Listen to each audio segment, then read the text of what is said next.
For about 45 years, the Hollowvein family mansion, surrounded by the forests of Bar Harbor and abandoned in solitude, changed hands among the same family members due to past paranormal events until the year 2018. The fact that the heirs of such a large mansion did not want it made the teams understand the seriousness of the situation. 3 children playing with a ball near the forest road close to the mansion found an old mailbox buried in the backyard. The only thing inside was a letter nearly 50 years old, written personally by Elias Hollowvein to his nephew, Daniel Hollowvein. "The house is now yours."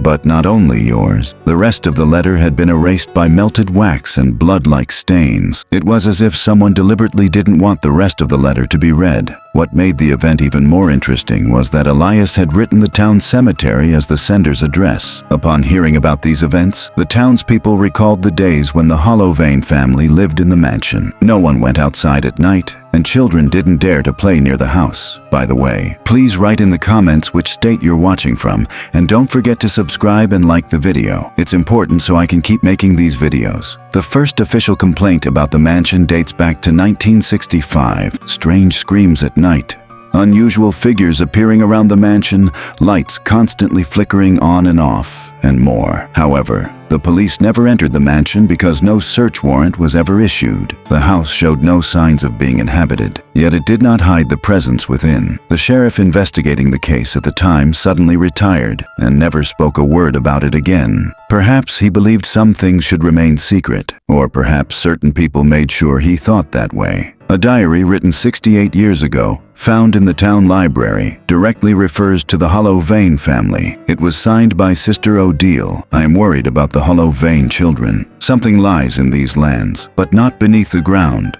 It is buried in time. It does not breathe, but it knows it has not been forgotten. And Lillian, she does not speak, but her eyes, they look as if she has spoken with a being that has no language, as if she's asking me for help. If I don't help them, this house will not only be their grave, but ours as well." The nun disappeared a week after writing this entry and was never found. A few days later, the church was shut down due to strange screams heard nearby.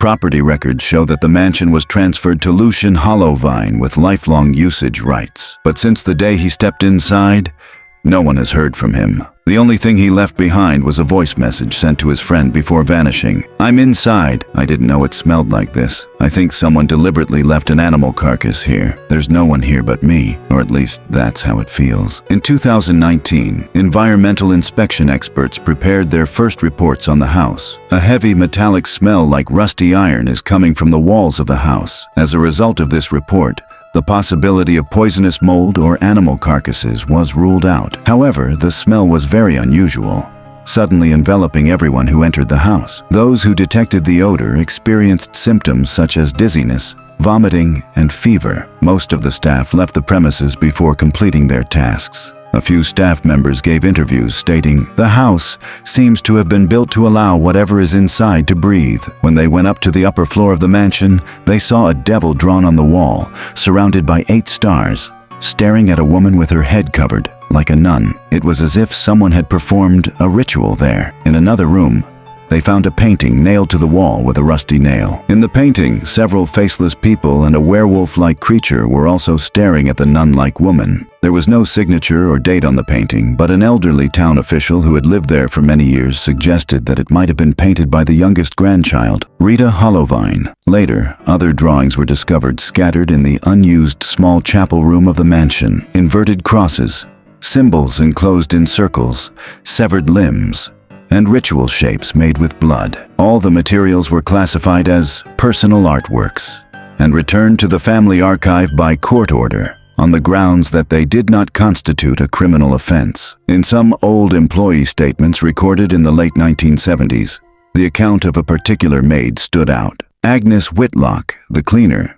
said that the basement doors opened by themselves, but only at night, closing again by morning. She also mentioned that Evelyn Hollowvein, one of the family elders, would mutter to herself in an unknown language, and that she sometimes heard footsteps coming from the attic. However, there was no attic in the mansion's floor plan. Agnes quit her job after this interview, left the area, and was never heard from again. In the mansion's dining room, traces of dark stains, which had been covered with layers of paint over time, were still visible. A detailed examination revealed that beneath these layers were wax mixed with human blood and dried plant particles. The analyses indicated that this mixture was part of an unknown ritual.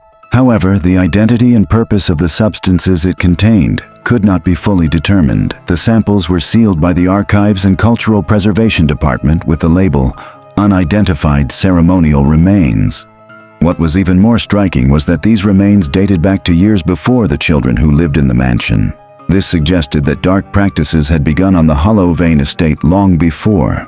In other words, the curse had been etched into the ground long before it had infected the children. On the same day, a small box was found in a stone cavity that had been accidentally opened behind the old pantry wall. Inside was an unsigned, faded note with the following sentence written on it: "Iron does not hold iron. Those who know this did not return." Next to this note, a human heart drawn in charcoal and circles around it caught the eye. It is still unknown who placed the note there or when it was written. The most significant impact occurred in Lucian Hollowvein's room. A full-length mirror, mounted on the wall with a silver-plated frame, was covered with an old shawl adorned with symbols dyed with root dye. When the shawl was removed, it was noticed that the mirror did not reflect in real time, but followed movements with a delay of several seconds. It was as if the image in the mirror was not only reflecting, but also being copied. One of the technicians attempting to record the situation suddenly fell ill while documenting it. The next morning, the entire recorded video was found to be corrupted. The team leader on duty that night prohibited the recording of any images of the room where the mirror was located. When asked for a reason, he looked away and simply said, "The mirror isn't the only thing watching us, it's watching us too, and waiting." In 1979, Clara Bell recounted how she had been invited to Hollowvein Manor for a short music lesson in the past. Mary Bell, the mansion's mistress at the time, would ask the children to close their eyes and express the voice within them through notes. Judith once said that while playing her violin in front of the mirror, she heard her name whispered from within the mirror. When she turned around, there was no one there, but the inner surface of the mirror was fogged up as if someone had been breathing on it from the other side. Since that day, Judith said she couldn't help but say a short prayer before looking into a mirror. The mansion seemed almost cursed, as if they were not the only ones there, as if someone else had been waiting for their victims in that mansion for years. In Mary Bell's diary, found during the investigation on the upper floor, this mirror was mentioned frequently. The mirror never sleeps. It pretends to sleep. It belongs to someone else, someone who has been waiting here for years. Mary Bell also mentioned a grave in her diary. There is something hidden in that graveyard, a cursed thing that no one knows about. At least that's how it was until a few centuries ago. Someone deliberately removed it and caused everything to begin. Other parts of the diary were torn, and some areas seemed as though they had been burned with acid. It seemed as though the writer had made a final effort to destroy them. The graveyard Maribel mentioned was likely where Elias Hollowvein had written the letter transferring his inheritance, because the town had only one cemetery. In the following process, the research teams turned to the town's old, now abandoned town hall to learn more about the Hollowvein family's dark past. The building was located far from the town center, almost invisible among the trees and bushes that had not been trimmed for years. Its iron gate was rusted, its windows had been broken years ago and boarded up. The stones on its exterior had grown moss over time. The hour and minute hands of the clock above had stopped at 3:30. And on the right side of the door was a piece of a calendar from Tuesday, 1932. Likely the date of the last signature made here. Upon entering, the team was greeted by a heavy, musty odor and the creaking of the rotting wooden floor. The paint on the walls had peeled off, and in some places, old carvings resembling religious figures were faintly visible beneath the dust. The chandelier hanging from the ceiling no longer gave off light. It only swayed sadly in the breeze. On one wall were faded portraits of the town's founders. However, one of the portraits was missing. Only a note was stuck on the edge. Erased. The order came from above. The scene that greeted the teams as they opened the door was not just a room filled with documents, it was also a silent monument.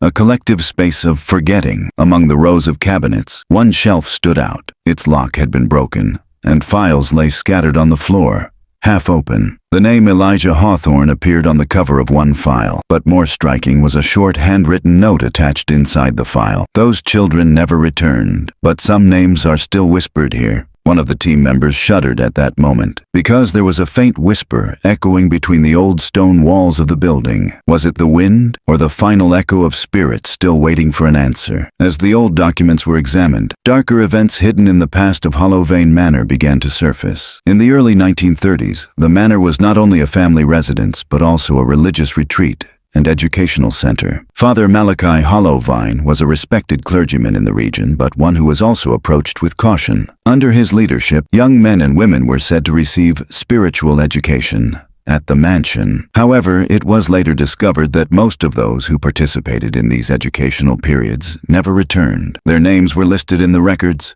but there were no graves, nor any trace of them returning home. And among these disappearances, one name caught the researchers' attention: Elijah Hawthorne. Elijah was only 17 years old at the time and had entered the mansion in 1940. Shortly after his disappearance, Malachi vanished without a trace. Upon reviewing the reports, it was determined that 17 other people, like Elijah, had disappeared. However, some had disappeared from their own homes after receiving education, while others had disappeared from the Hollowvein mansion. The teams conducting the investigation submitted their reports to the governor's office. Subsequently, in July 2019, a second report was written, and inspections began at the mansion. A note hidden behind religious books in the house's library was found. "I hid it there. I did it for our family. Please forgive me." It was unclear who wrote the note, but it was evident that it was written long ago. Bloodstains around the note were collected for analysis. Later, the team examining the notes written on the backs of the books noticed a detail. The name of the books, arranged in order,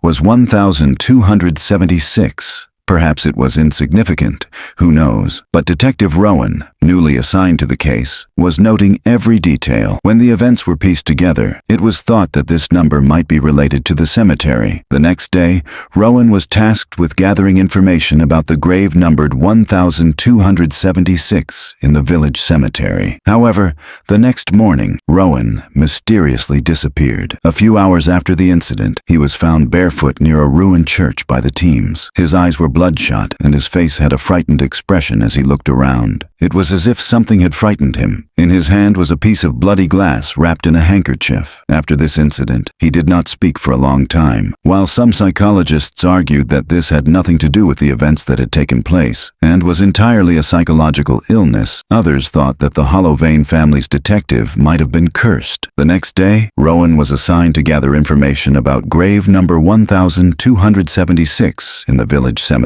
However, the next morning, Rowan mysteriously disappeared. A few hours after the incident, he was found barefoot near a ruined church by the teams. His eyes were bloodshot, and his face had a frightened expression as he looked around. It was as if something had frightened him. In his hand was a blood-stained glass shard wrapped in a handkerchief. After this incident, he did not speak for a long time. Some psychologists argued that this had nothing to do with the events that had taken place and was entirely a psychological illness, while others thought that the Hollowvein family detective might be cursed. A few days later, it was decided to conduct another investigation at the house, and it was determined that a piece of the mirror had been broken. This broken piece matched the bloody glass in Rowan's hand. On that day, when Rowan came to investigate the events, he suddenly became frightened when he looked at the mirror and fell to the ground. He began to thrash about and try to escape. It was as if he was seeing something no one else could see. After this incident, Rowan requested a transfer to another location. One member of the investigation team wrote in their report, "We were not alone in that room. There was someone there, but we couldn't see them." The next day, an order was issued to excavate the 1276th grave. This grave was located at the farthest end of the cemetery. There was only one grave there, not marked on any maps, described only in whispers by a few elderly villagers. A stone resembling a tombstone was noticed in the grass near the grave. The stone, half buried in the ground, bore a symbol of a spirit. At the bottom, the year 2016 was written. It seemed that someone had known about this grave in recent years. As preparations were being made to fully excavate the grave, dark clouds suddenly appeared in the sky. It was as if someone's curse was protecting the grave. The rain that began was extremely heavy, flooding the town and many other areas. Churches, the homes of some clergymen, and the homes of people researching the Hollowvein family suffered severe damage from the flood. For this reason, the excavation of the grave was postponed to a later date. Not wanting to sit idle, the teams re-entered the long-abandoned stone structure, Sister Odile's old church, to gather more information about the grave. The door was barred with rusty iron. Upon entering, the musty smell of mold and dried incense still lingered in the air. On the right wall of the entrance, a few lines of writing were noticed among the marks left by candles over time. At the bottom corner of the wall, a sentence that looked as if it had been scratched out by a child's fingers caught their attention. When he fell silent,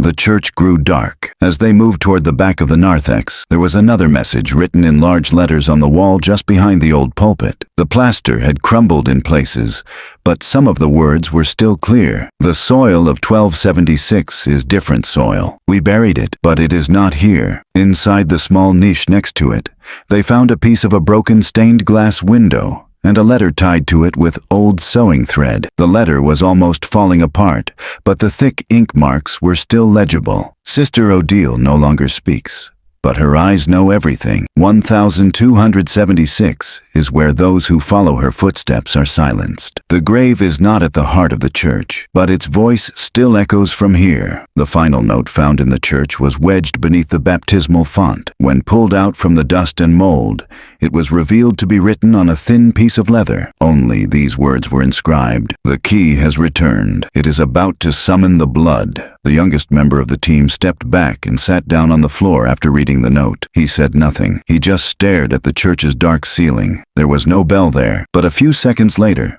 a muffled bell sound rang in everyone's ears at the same time. There was no bell on the walls or ceiling, but the source of the sound was the stone beneath the pulpit. Detective Silas Merrick slowly bent down, felt the edge of the stone, and detected the familiar scent, a mix of metal and dampness, rising from below. It was clear that there was something beneath the stone block under the pulpit. As Detective Merrick pressed down on the cracks in the floor, his fingertips touched a plate that had not been moved in a long time. When 3 people lifted the stone block, a rusted ring appeared beneath it. As the ring was pulled, an old wooden lid opened with a heavy groan. Dust rose, and the air suddenly grew cold. Everyone began coughing at once. It was as if the memories accumulated over the years, both good and bad, had come out with the dust. The stone stairs leading down stretched into the darkness. Some of the police officers said they didn't want to go down because they were afraid. Detective Merrick and his experienced partner scolded them angrily. He bravely lit his flashlight. With each step, it felt as though they were approaching an even older time. This place seemed to have been torn from somewhere else and buried here, not from the church. It felt as though someone had created this place to hide something. The walls were covered with writing scrawled in wax and coal. In some sections, symbols were drawn one on top of the other, and in other places, words written in old letters could be seen. On one of the walls, the following words, written crookedly and hurriedly, immediately caught their attention. "It is not number 1276, but a seal. If it is opened, the buried thing will be remembered." Next to it, a figure believed to belong to Sister Odile was carved into the stone wall. Her head was bowed, her hands bound across her chest, but her eyes were blackened with ink stains, as if they had been deliberately erased so that no one could look into them. In the center of the room was an altar stone. On the stone were 3 half-burned candles, and, in the middle, a dried, brownish ring of blood. Wax fragments and dried flower seeds were scattered around the altar. This was clearly a ceremonial mark, not random, but orderly. Next to the altar, leaning against the wall, was a thin, leather-bound notebook. There was no name on the cover. But when the pages were turned, the first lines echoed the nun's voice with such force. "God is not here. I swore." I remained silent, but they spoke. In 1276, the first sacrifice was taken. The second was the key-bearer, and the last will be the one who forgets their own name. Most of the pages were missing. Many sections were torn. Some had faded as if exposed to water. However, the final line was still legible.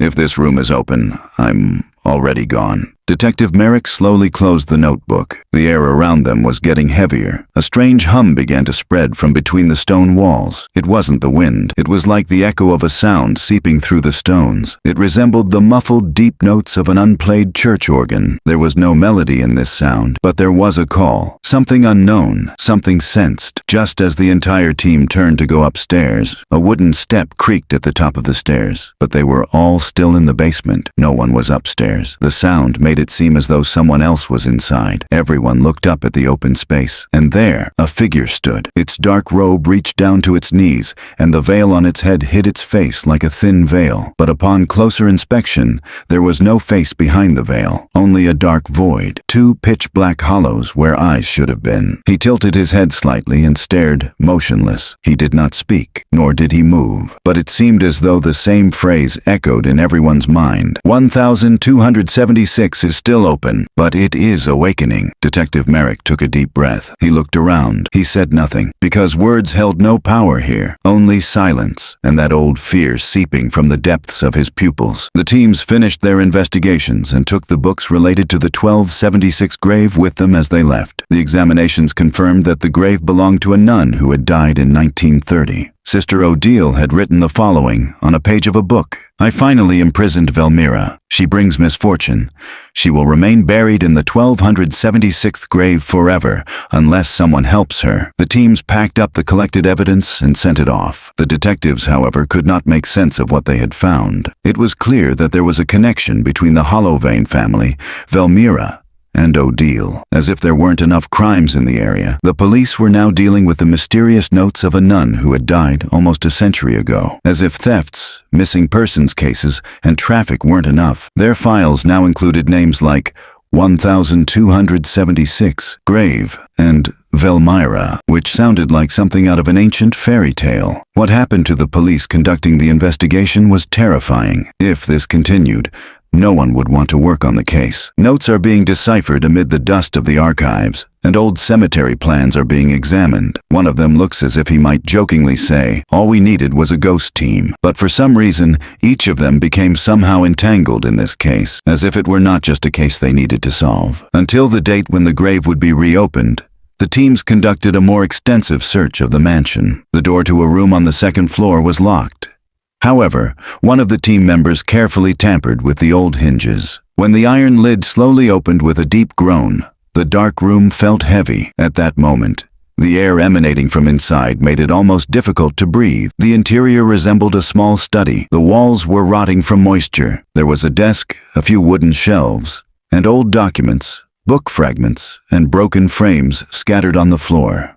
However, what caught their attention was a small wooden chest covered with cloth in the corner of the room. When they opened the chest, an old robe, a rusty cross, candle remnants, and a worn sketchbook squeezed between them emerged. When they opened the sketchbook, the drawings inside caught their attention one by one. The first page, a faceless nun. The second page, a headless child holding a bell. The third page, a man with nails driven into his forehead, with candle wicks in his eye sockets. There were faint writings on the edges of each page. It resembled Old Latin, but it was a language that could not be directly deciphered. On the fourth page, the drawing depicted a dark cemetery. One tombstone stood out from the others. It clearly bore the number 1276, and the figure drawn at the head of the grave was different from the others. A shadowy figure, almost as if it were about to spill out of the page, was vividly depicted. It was now certain that the Hollowvein family had a connection to the deceased nun. On the next page,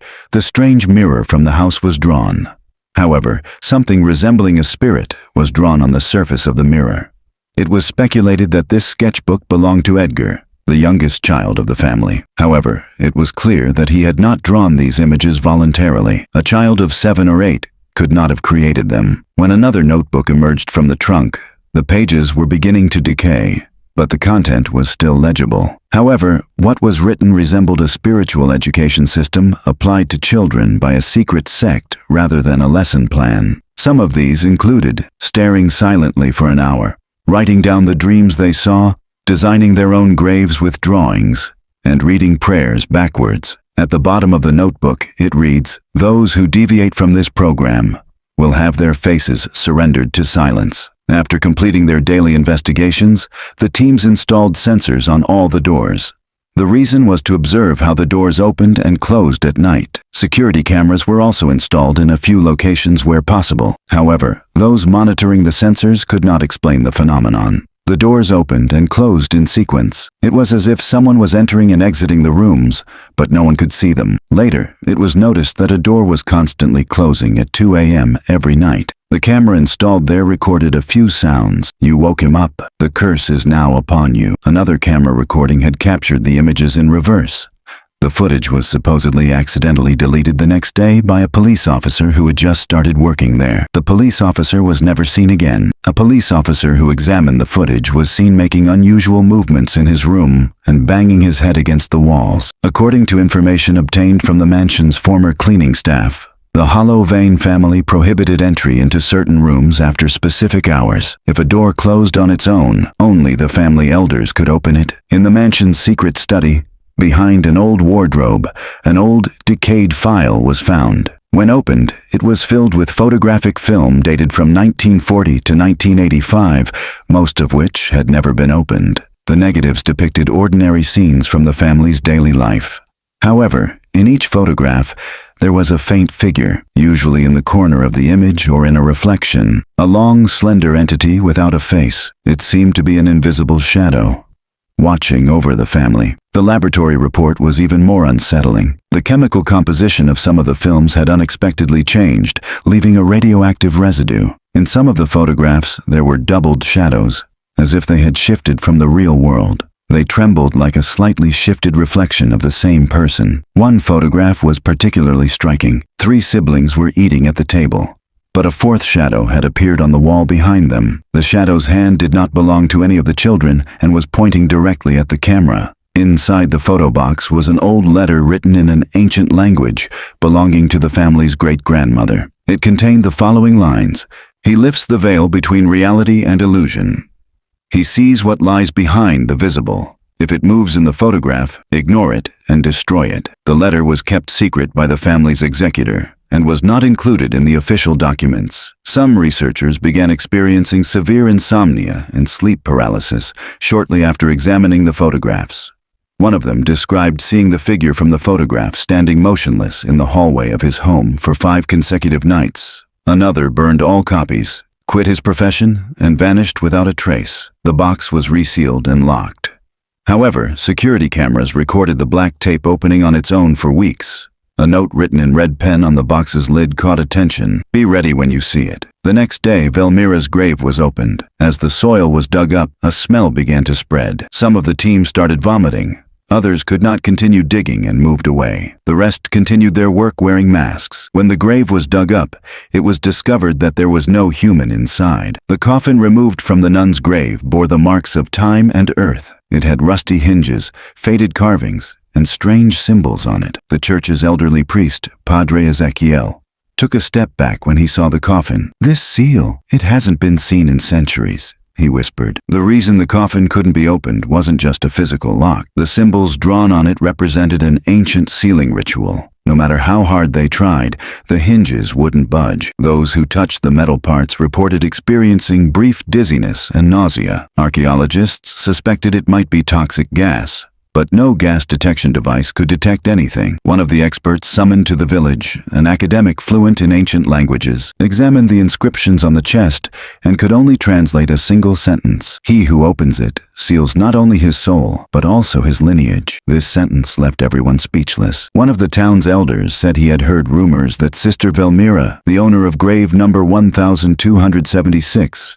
had led a heretical sect in the church. The sect's goal was to open a passage between this world and the afterlife. It was begun to be thought that the chest was related to this passage. Based on the old man's theory, a man from the crowd took the chest in his hands, whispered something, and opened it. As the chest's lid creaked open on its rusty hinges, the smell inside spread everywhere. A suffocating air mixed with mold, old blood, and resin. Everyone present held their breath for a moment. It was as if not only objects, but also a breath that had been suppressed for centuries had been awakened inside the chest. There were 3 layers inside. Each seemed to be a part of the dark legacy left behind by Sister Velmira. At the top was a velvety fabric that had almost completely turned black. On its surface were finely engraved symbols. Some were Latin letters. Others were unrecognizable forms. The young archaeologist holding the fabric suddenly shuddered. This is hot," he whispered. Inside the veil were a few strands of gray-black human hair. The hair roots were still moist. When they lifted the veil, traces of parchment emerged from beneath it, but it was completely burned. Only ashes remained. Beneath it was a doll, approximately 20 centimeters tall, with slender hands and a mouth sewn shut. Its body was made of a dark-colored material that looked like wood but felt like hard leather when touched. There was a single letter on the puppet's chest, V. This letter was engraved in red and had not faded over time. At the bottom was an elegant silver box. Engraved on it in fine handwriting were the words, "The tongue that does not remain silent is now cursed." When they opened the box, a thin, dried human tongue fell out. However, this tongue was peculiar. Its veins still faintly pulsed, and ancient symbols written with needle marks shone on its surface. The inscriptions on the tongue belonged to a dead form of shorthand, Tyronian notes. They had not yet been deciphered, but one of them chose the phrase, "Aperta porta." The door has opened. At the bottom of the box, a small notebook was also found. The notebook contained the names and characteristics of some members of the Hollowvein family. At the top, written in red ink, was "Revenge List, the Cursed Ones." Those still in shock from these mysterious events had not yet understood why Sister Velmira was not in her grave. Where were the decayed bone fragments? The teams took the notebook and sent it for analysis. Some of the family members and their names were listed in the notebook as follows. Alaric Hollowvein. He began speaking Latin at the age of 3. He disappeared at 17. All that remained was a single word written in his own blood on his tombstone. Opened. Isolde Hollowvein. She never looks in the mirror. She claims to see another face in her reflection. That face has begun to resemble her more. At the back of this notebook found in Velmira's grave, it said, "That thing you hid in Hollowvein Manor will not remain a secret forever." Due to insufficient evidence, the teams decided to continue investigating the manor in the following days. But before that, they met with Padre Ezekiel, the village's elderly priest, who had made allegations about Velmira. When the priest heard the name Hollowvein, he was suddenly startled, his eyes bulging out of their sockets. After a few minutes of shock, he said they should stop investigating the Hollowvein family, that in the past they had tortured him in his dreams, and that when he woke up, the things he had experienced in his dreams had left real marks on his body. When the police insisted a bit, the priest softened and said, "All right, you asked for this, but I'm not responsible for what happens to you after you hear what I have to say." The Hollowvein family was devoutly religious. They would sometimes invite me to their home. Since I had built a good friendship with them, I never refused their invitations. One time, while eating with the Hollowvein family, everyone was very quiet. The children were just eating their food without even blinking. At that moment, Isolde raised her glass and said something in a language no one understood. After that incident, no one saw her again. I think that moment was the last time all the family members were together. One day, while we were chatting, Elias lifted the rug on the wall and showed me the picture underneath. The picture showed all the family members from the past to the present. Each of them had 2 or 3 shadows. In the back of the picture, something resembling a spirit was glaring at the family with anger. The priest added to his statement that Isolde went to the well near the mansion every day and did something there. Thanks to the priest, the most information about the family had been gathered so far. The next day, they went back to the mansion. The old well in the garden, surrounded by collapsed stones, resembled a moss-covered grave. Its bricks were cracked, and vines had grown around it over time. When the team looked into the well, they saw not only darkness, but also an echoing emptiness. A strange humming sound came from below, not from the wind, but as if rising from beneath the earth. The well was very deep. Even the light lowered into it could not reach the bottom. The town's rescue teams were called in. Ropes, reflectors, and camera systems were prepared. First, an expert was lowered into the darkness of the well with a rope. According to their reports, the well did not simply descend straight down, but opened into a stone-lined passageway at a certain point. The floor was covered with compacted soil and old limestone. Right in front of the entrance, a rusty cross was found sticking out of the ground. Words carved into the wall caught their attention. The words were in Latin but had faded over time. Only one was clearly legible. "You cannot keep me here." As the teams descended further, some fainted from the smell. The intense odor was almost suffocating. Later, a large amount of gold was found at the bottom of the box. Some of these coins, believed to date back to the 1100s, had bloodstains on them. It seemed that Isolde was either hiding her gold here or doing something similar, because rumors from the past suggested that Hollowvein was involved in magical practices. A carefully preserved Bible was found in the depths of the well. However, unlike the gold coins, the Bible seemed to have been deliberately brought down and left there by someone. Some of the pages were blank, and the remaining pages contained interesting Latin expressions. Each page of the Bible seemed to have been written by a different person. The handwriting and ink were all different. The teams called in a linguist to examine the Bible. Professor Arlen Hesse was an expert in ancient texts and dead languages who had worked in the Vatican archives for many years. His first glance at the Bible was brief, but his expression changed instantly. His lips dried and beads of sweat appeared on his forehead. It was as though he had heard not just the letters, but another voice hidden behind them. "Each of the handwritten notes belongs to a different period," he said in a low voice. "These are not only from different people, but from different centuries. This is impossible. During my research at the Vatican, I saw similar writings about a woman who was involved in dark deeds, resulting in a nun being imprisoned in a tomb. However, due to lack of evidence, the case was never resolved," he said. As he progressed further through the pages, a symbol completely at odds with Christian iconography caught his eye. An inverted fish figure, drawn with 3 words emerging from its mouth, "Mortem voca illum," "Call death upon him." Professor Hesse encountered a completely different language on a page in the middle of the book. It did not resemble Latin, Greek, or any known language. "This is not an alphabet," he said quietly. "This is a call sequence. If read phonetically, a sound should emerge, but no one should try it." At that moment, the woman present in the room, Marguerite Vale, a local Foundation member who had remained silent throughout the events and had come only as an observer, suddenly approached the Bible. When she looked at that page, her eyes narrowed and her lips moved slightly. She began speaking unexpectedly, but her voice did not sound like her own. It seemed to come with another muffled, echoing, intertwined voice. "The blood of those who know this writing speaks. Every mouth that remains open whispers its name. The one who will return is already here." At that moment, the record stirred. The lights flickered. Marguerite closed her eyes for a moment, then stepped back as if nothing had happened. She did not remember what she had said, but something seemed to have emerged from within her through the Bible. Professor Hesse closed the Bible with trembling hands. "This is not a prayer text," he said. "This is a key that breaks the chain, and if the pages are incomplete, then the chain is already cracked." After this incident, the teams gave Marguerite some time to rest and began monitoring her via camera. When Marguerite was alone, she began whispering something in a different language.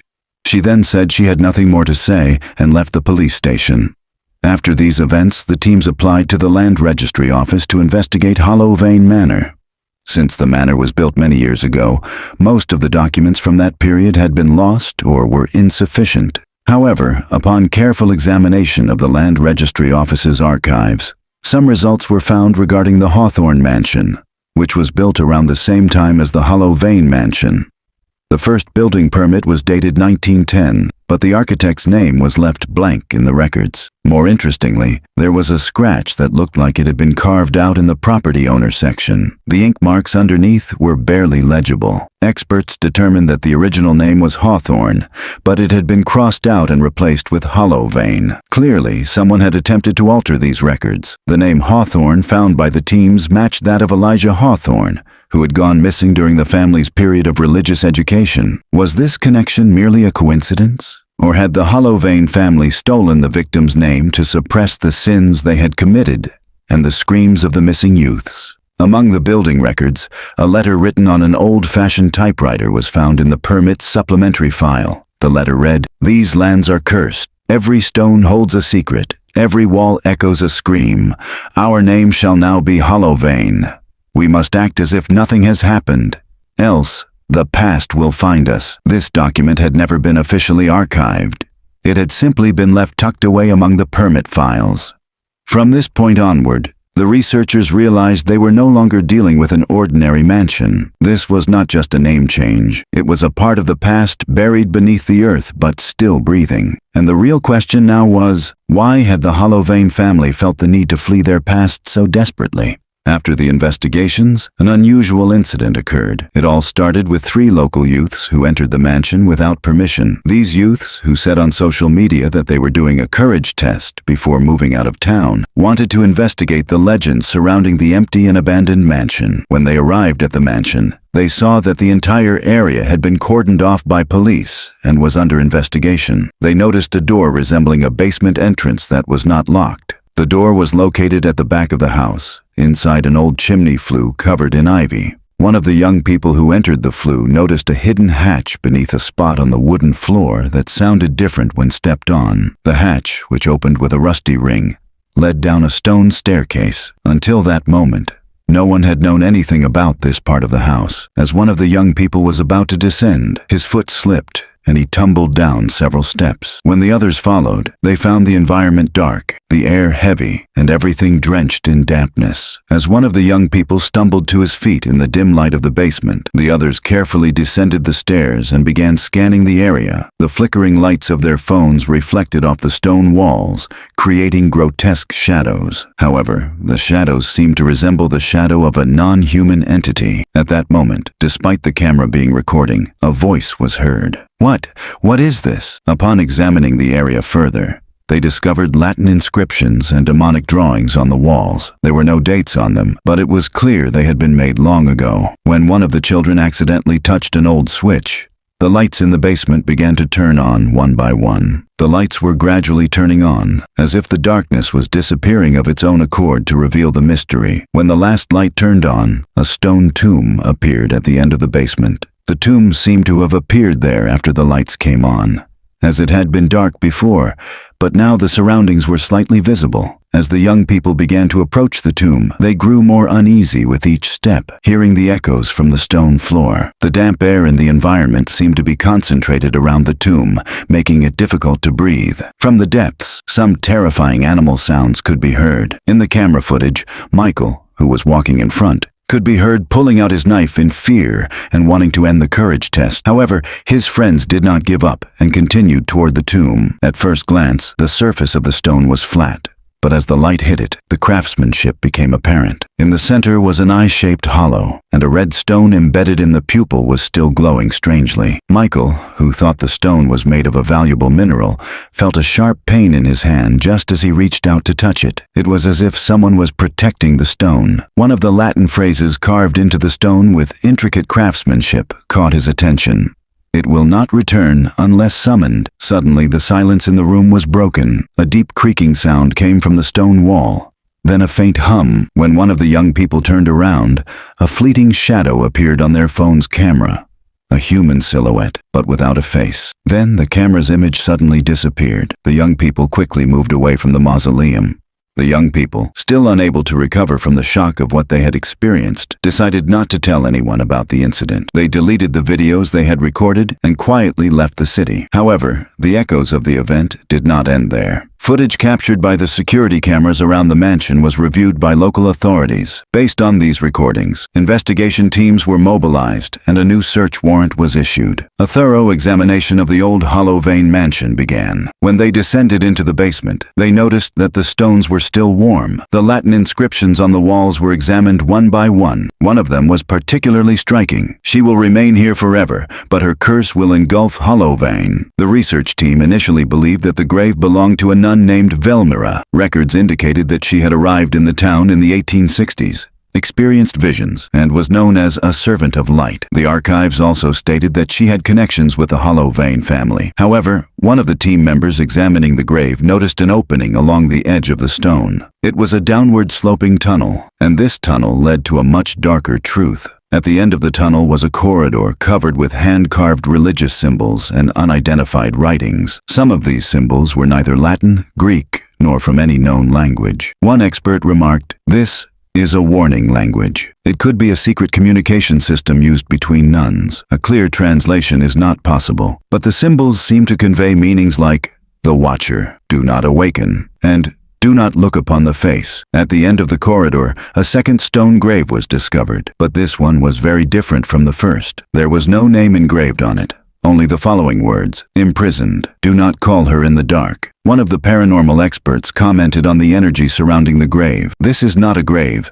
This is a seal. And the most shocking revelation was that this place did not belong to Velmira at all. It became clear that Velmira had actually been the one tasked with sealing the grave of another cursed nun who was buried here long before. The mansion was deliberately built over this grave by the Hollowvein family in the 1910s. The symbols and inscriptions on the walls unveiled the hidden, dark history of the Hollowvein family. Although the team wanted to pursue the case further based on this information, the file was officially closed due to insufficient evidence. Most of the events were left to their own mystery. However, one final note was added to the official report. A total of 57 people have been reported missing in connection with this mansion from past to present.